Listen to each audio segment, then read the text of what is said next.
Hello, everyone. Welcome to another edition of Networker Live. I'm Chris Lyford. I'm the senior editor here at Psychotherapy Networker. It is my great pleasure to be joined today by Mark Greene.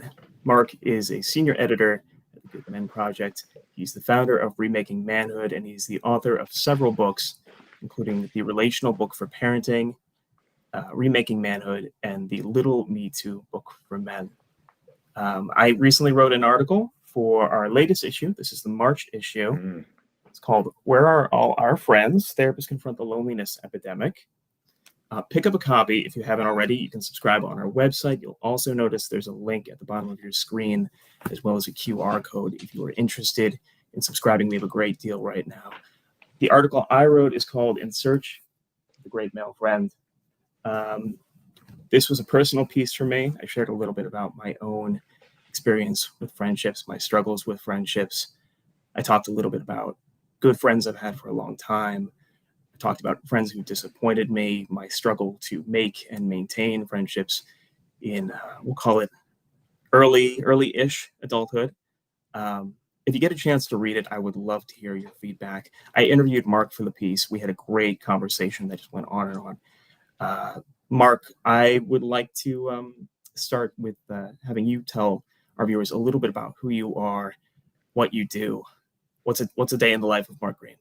Well, Chris, I thank you so much for this article you've written, because I think it speaks to the absolute fundamental core issue that's confronting us, not only as men, but as women and non-binary people, because we're facing epidemic levels of social isolation. And my work as a consultant and a coach and an author and a senior editor at the Good Men Project has been to look at all of the research that has been going on for decades now about social connection for boys and men, and about the culture of masculinity that sort of forms our beliefs about what it means to be a man, and how that particular culture of masculinity, which a lot of folks are referring to as manbox culture, reinforces a patriarchal structure of privilege and systems and structures that privilege men over women, but also costs us our human connection in the world. So that's the basis of my work, and all of my books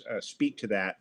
And I'm happy to get into a little bit of the research and the background on the manbox culture just as a baseline for us. Great. And I'd like to clarify for all our viewers out there, I know not all of you are men, and there are many therapists who are women. So this is obviously an issue that affects women as well, that affects female therapists who are working with men. Maybe you're working with men who seem to be struggling with friendship. So I want to just indicate this is a piece, this is a topic for you as well. Yes, but absolutely. maybe we can start with the big question. This term has been thrown around a lot lately. The friendship recession, the male friendship recession in particular. Do you believe, Mark, that we are in the middle of a male friendship recession? Absolutely. And all the data points in that direction. But it shouldn't come as a surprise to us when we look at how dominance-based masculine culture begins to impact boys in childhood coming forward, in terms of enforcing a set of rules that are supposedly the rules for being a man. And I'm just going to name those rules real quickly and then move into research by Niobe Way, who directly addresses the crisis of connection in her research about boys from early to late adolescence. So the rules of the man box, originally cited by a guy named Paul Kibble in the early 1980s, in what he called the Act Like a Man box, include things like don't show your emotions except for anger, be a breadwinner, never a caregiver, be tough, never ask for help, have lots of sex, talk to men about cars or sports, but don't talk about anything deep, be heterosexual, never homosexual, and have control over women and girls. These are the rules of man box culture. And by the way, I'll sometimes name these rules out for a room full, and a man in the back will raise his hand and say, "Oh yeah, that thing about controlling women and girls, that's not really a thing anymore."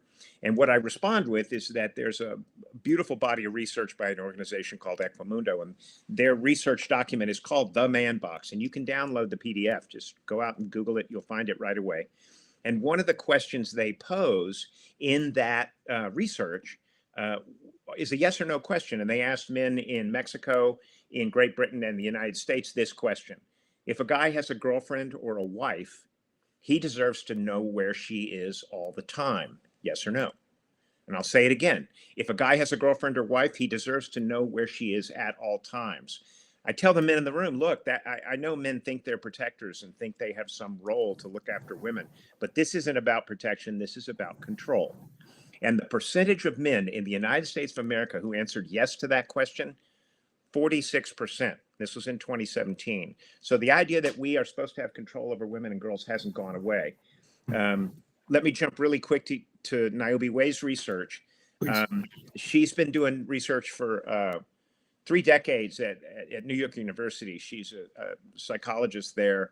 And her book, Deep Secrets, outlines all this research. But what she basically discovered was that when she asked a very simple question of boys in early adolescence, what does your best friend mean to you? They would respond, they love their best friend. They'd use the word love. They say, I love my best friend. And they'd say, without my best friend, I'll go crazy. And the reason they're saying that is because boys in early adolescence are having deeply meaningful conversations with each other about how to process what's going on in their lives.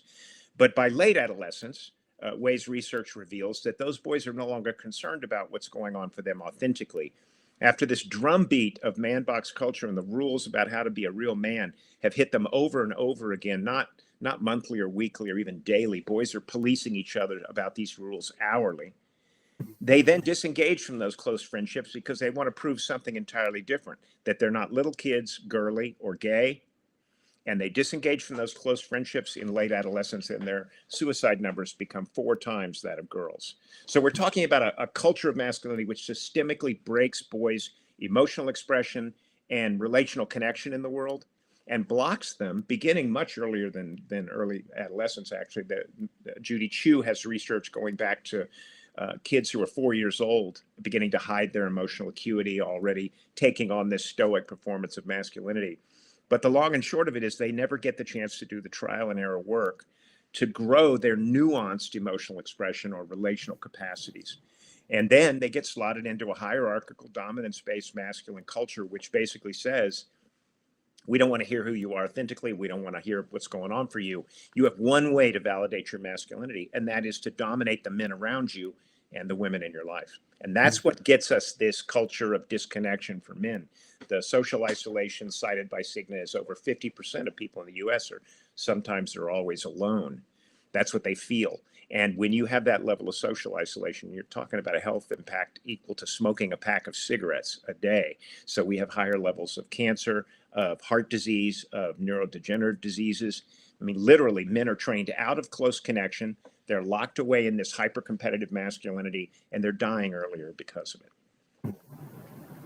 A little context: Niobe Way, who's just a brilliant human being, actually introduced Mark and me a few months back. We actually did an interview with Niobe. That's for those of you who are interested in this interview, Niobe Way.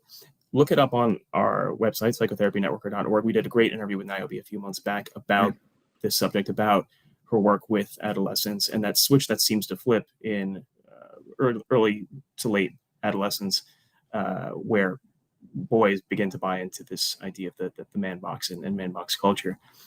For those of you just joining us, I am here with Mark Greene. He's senior editor at the Good Men Project. He's the founder of Remaking Manhood, as well as the author of several books, including the Relational Book for Parenting and Remaking Manhood.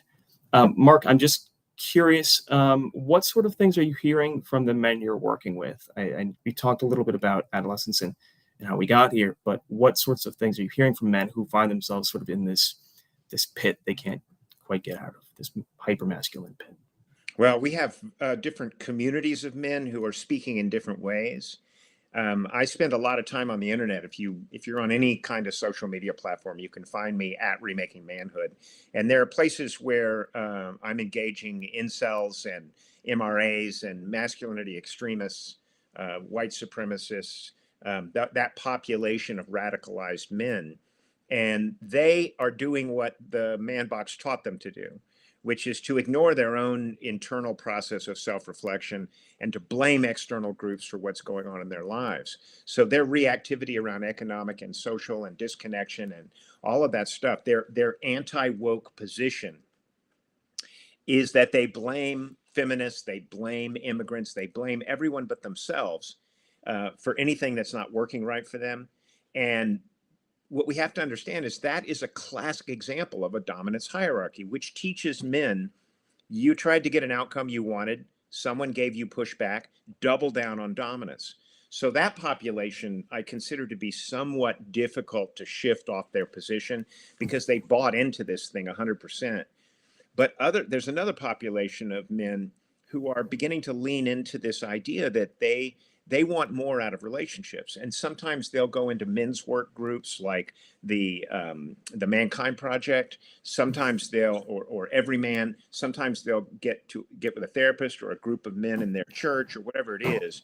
But they're beginning to say things to me like, um, I'm asking for more from my friendships. And you described it so beautifully in your article.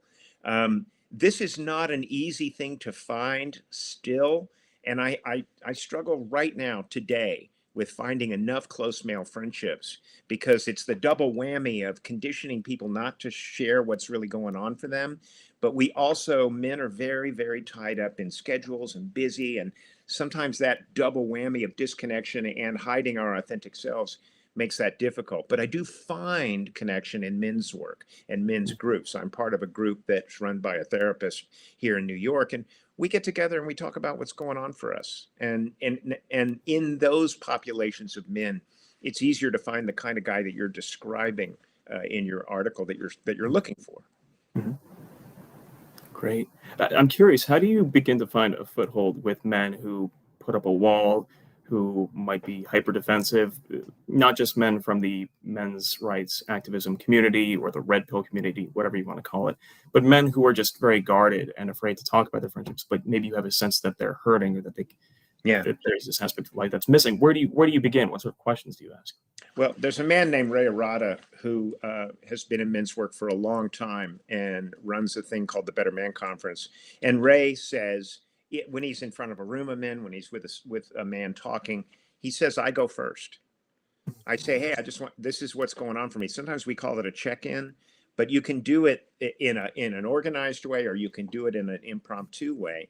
But you begin by saying, man, I, I'm having a good day and a lot of good things happen, but there's some stuff that's really weighing on me. And you might share a little bit about that.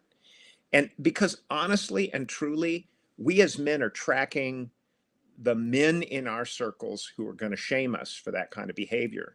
But Niobe Way and others have said many, many times in their stories that once you grant permission to the room, men start talking. And we see this in Ashanti Branch's work, the Million Mask Movement. He gets together with boys in high school groups, and he has a process with a piece of paper with a mask on the front and back. And he says, write on the front what you show people, write on the back what you hide. These boys are writing tough, funny, smart on the front. They're writing sad, lonely, thinking about suicide on the back. And in those circles, they start talking. So I think that what we're really looking for is opportunities to grant permission to the men we're with to say what's going on for them. Mark, in our discussion a few months back for the article, you mentioned that there's a, quote, massive movable middle of men who want that permission to be vulnerable again, to have loving, soft friendships. So it sounds like you're hopeful that we can get there as a culture. Absolutely. And I also think that the man box culture is fragmenting along with patriarchy. There are so many voices in the world now that are speaking up. 50 years ago, patriarchy was locked in because all the other populations didn't have enough organized resistance. They just essentially had to take it. And I'm talking about people of color. I'm talking about LGBTQ communities, talking about women. I'm talking about anybody who's not a white male, essentially. So we were able to sort of control the circumstances to such a degree that the amount of doubling down and dominance we had to assert was relatively manageable. But now that women and all these other populations are standing up against these dominance-based patriarchal norms, men find themselves doubling down over and over and over again, which breaks relationships and breaks our workplace standing and breaks a lot of stuff really quickly. So some men at that point split out, right? They say, I'm going to keep doubling down, and they may end up unemployed and older, and they may be Trump voters, and they may be just angry all the time. But some men say, you know what? This isn't working. This is Mm. not working. So those men lean into a different kind of conversation. They lean, and and the great news is they're leading the way for a lot of younger men. And if I may just reference Cole, who's helping us with this broadcast, he said himself in a pre-conversation, he's looking for more. And I think those men are granting privilege, granting permission, sorry, for younger men to say, I want more. Mm. Mm. Now, it sounds like so many men, and I write about this in the piece, are sort of trapped in what has been referred to as the shoulder to shoulder friendship. And I talk Mhm. about this idea of men's spaces. Maybe we could talk about that for a bit. Men's spaces being places where men can meet and bond, but in sort of a shoulder to shoulder fashion rather than a face to face fashion, which is typically attributed to women and female friendships. Can we talk about that idea of men's spaces and the shoulder to shoulder friendship? Sure. Well, it's not lost on me that white supremacists are uh, showing up as communities where men work out, develop their bodies, right? There's a lot of that masculine, dominant energy that they're using. So, any context, shoulder to shoulder, men's spaces, anything that we name, in fact, in this conversation, exists on a spectrum to the far extreme end of militancy over to this more humanizing, connecting masculinity. And that humanizing masculinity shows up in men's shoulder to shoulder spaces, as you say, which invite men to sort of turn and face each other eventually. But we've always been taught as men that we're allowed to be excited about sports, about competition, about this expression of masculine power and strength. But the other aspects of being human, very powerful human capacities, not gendered in any way, things like empathy, caregiving, holding uncertainty, listening. When boys are told in it, early in their lives, don't show your emotions, the way that they are policed is, what are you, a sissy? What are you, a girl? What are you, gay? Those are the kinds of ways that we denigrate the feminine in order to train these boys out of things like empathy, emotional expression, caregiving. And so those capacities are hidden. A lot of boys and men hide authentic aspects of themselves in order to fit in, but they're still there. They still exist. And I will say that now the man box culture, the collapsing of patriarchy, the collapse of man box culture means that the barrier that they feel like is there to being more authentic is becoming paper thin. They can just poke it with their finger and it breaks Mm. through. And so I think we're at a tipping point for men where if I start an emotional conversation, I see men in the room nodding. Yeah, they're like, yep, I could go there. I could do that. It's a very hopeful time, Chris. Very hopeful. Yeah, yeah. I'm curious, Mark. We talked a little bit about men helping other men more generally, sort of out of these places and giving them permission to be vulnerable and soft and loving. For those watching, namely therapists, where does the work happen, do you find? Does it happen in therapy offices? Does it happen in groups? We've heard a lot about men's groups, and for me Mhm. personally, it sounds a little antiquated, sort of this thing from the 60s, 70s, 80s. Are Mm. groups still alive and well? Do you find that's where change happens? Um, yeah, let's talk about that. Well, my partner who co-authored the relational book for parenting with me, her name is Dr. Saliha Bava. She's a couple and family therapist in New York, and she teaches that at the graduate level at Mercy University here. We have done presentations for therapists. We did one for Harvard University's extended education. And we do them periodically. So come look me up at remakingmanhood.com if you want to find out when we're doing it again. But we work with therapists to help them understand man box culture and how it shows up in therapy, how it's shown up in for Saliha and her clients and whatnot. But we also try to make it clear that, like patriarchy, man box culture has been internalized by a lot of other people besides men, by non-binary folks and by women. And since the majority of therapists continue to be women, women can often find themselves having to self-reflect about how the man box culture expectations of their male clients are showing up for them sometimes a little bit like, Mhm. he's not talking about his emotions, but of course he isn't. Or um, you know, this guy is going to be shutting his wife down. He's gonna talk over her. I expect that to happen. And so in the moment that we hold these ideas about the limitations of men or the roles men are supposed to play, sometimes that can be a challenge for therapists as much as the actual behavior of men.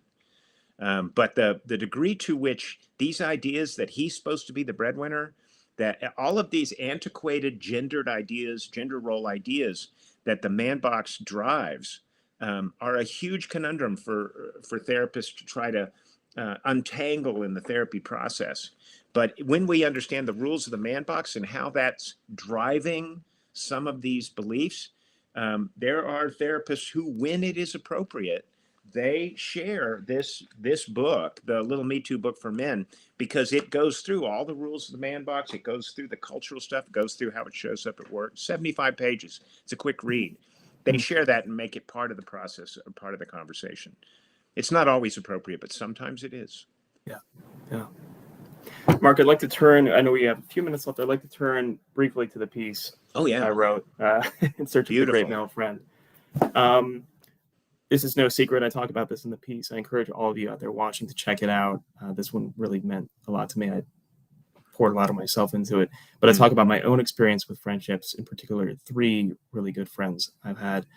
One has fallen away. Another one recently passed away. And I am currently left with what I would call one great male friend. And I find myself in sort of a bind here where I'm trying to learn how to make friends again at in my mid-30s. So I think there are a lot of men who also feel like they could use more friends or better friends.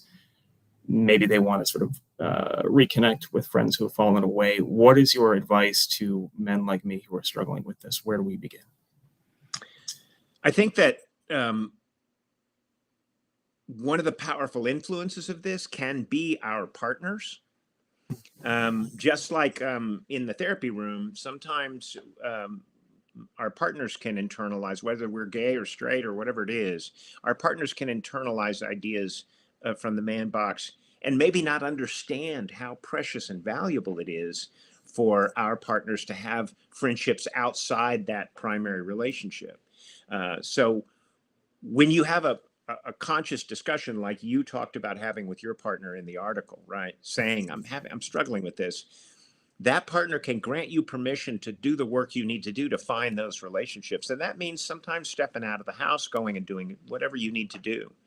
But if there are women out there listening to this conversation, you can grant your partner the right to be more emotionally expressive, to share his doubts and fears, and to seek out relationships with men that are meant to be as emotionally important as that relationship with you. And there's a fascinating piece of research in Naomi Way's book, Deep Secrets. It's on page 9. It was a study done in Europe around people who are in primary relationships but didn't have a circle of friends outside that. And it literally says that much higher rates of heart disease. Doesn't matter if you have a primary partner. You need a circle of other friends as well. So if it's having that impact on our bodies, imagine the impact it's having on us emotionally as men if we can only look to our partner. And this is why women often complain, I'm carrying all the emotional load for this human being, right? Mm-hmm. So there's a multitude of reasons why men should go seek these connections. As for men listening right now, I'm telling you that when you take a risk with 5 men to talk a little bit about what's going on for you, hey, I need some support. When you make an ask of another man, maybe 1 or 2 of them will say, oh, bro, I'm not comfortable with that. But men are ready to help each other and they want to hear that request. And once that conversation begins, something shifts, it changes. And you never can go back to that shoulder to shoulder, surface level friend or proximity thing. But we've got to have the courage as men to start saying, this is what's going on for me. And I would like your help. I would like to talk to you about it. I'd like to let you know what's going on for me. Beautiful, beautiful, Mark. Any parting thoughts for the therapists watching out there? Any words of wisdom you want to give? Anything we haven't covered already that you really like to leave us with? Well, let me just say to begin with that because I'm married to a therapist, I often end up at parties full of therapists, and I love therapists. I just think they're doing such crucial, important human work.